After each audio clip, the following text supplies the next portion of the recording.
ములుగు జిల్లా నూగూరు వెంకటాపురం భద్రాచలం రోడ్లు గుంతలమయం కావడంతో రోడ్డుపై ప్రయాణం నరకప్రాయంగా ఉందని ప్రయాణికులు చెబుతున్నారు. యాకన్నగూడెం సమీపంలో రాళ్లవాగు వంతెన కుంగటంతో సమస్య తీవ్రమైంది.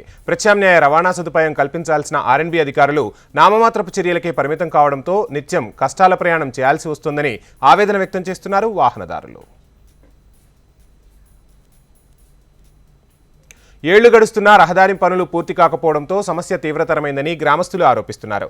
నిత్యావసర పనులపై, అనారోగ్య సమస్యలపై వెంకటాపురం నుండి భద్రాచలం వెళ్లాలంటే నరకయాతన అనుభవిస్తున్నామని అక్కడి ప్రజలు ఆవేదన వ్యక్తం చేస్తున్నారు. అలుబాక నుంచి యాకన్నగూడెం వరకు రహదారి పూర్తిగా గుంతలమయంగా మారి తరచూ వచ్చిపోయే వాహనాలు గుంతల్లో ఇరుక్కుపోయి వాహన రాకపోకలు నిలిచిపోతున్నాయి. దీనికి తోడు రోడ్డుపై వస్తున్న దుమ్ముతో వాహనదారులు, గ్రామస్తులు, రైతన్నలు తీవ్ర ఇబ్బందులకు గురవుతున్నారు.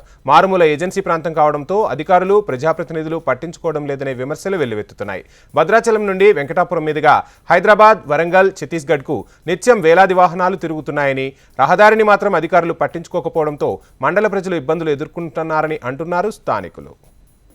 ఇక ఇసుక లారీలతో రోడ్డు రద్దీగా మారుతుందని, వాహనాలు వెళ్తుంటే దుమ్ము లేచి వెనకాల వెళ్లే వాహనదారులపై పడుతోందని, దీంతో పాటు రోడ్డు పక్కనే ఉన్న పంట పొలాలపై కూడా దుమ్ము పడుతోందని, దీనివలన మిర్చి పండించే రైతులకు తీవ్ర నష్టం వాటిల్లుతోందని, ఎకరానికి 10 నుండి 20 వేలు నష్టపోతున్నామని రైతులు ఆవేదన వ్యక్తం చేస్తున్నారు. ఇప్పటికే రోడ్డు మార్గం సరిగా లేకపోవడంతో ఆర్టీసీ బస్సు సర్వీసులు కూడా తగ్గించినట్టు తెలుస్తోంది. రాళ్లవాగు వంతెన కృంగిపోవడంతో పక్కనే డైవర్షన్ రోడ్డు నామమాత్రంగా ఏర్పాటు చేశారు అధికారులు.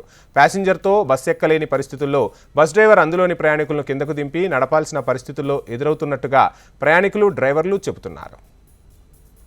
3 ఏళ్లుగా నరకయాతన అనుభవిస్తున్నా కనీసం అధికారులు ఎందుకు స్పందించడం లేదని వాపోతున్నారు స్థానికులు. ఇప్పటికైనా జిల్లా అధికారులు, మంత్రి సీతక్క స్పందించి రహదారిని పూర్తి చేసేలా సంబంధిత శాఖ అధికారులకు ఆదేశాలు జారీ చేయాలని మండల ప్రజలు కోరుతున్నారు. ఆల్మోస్ట్ ఆలువాక నుంచి మీకు ఇక్కడ ఎదిరే వరకు ఇదే సిచ్యువేషన్. 1.5 అవర్ పడుతుంది రానికి.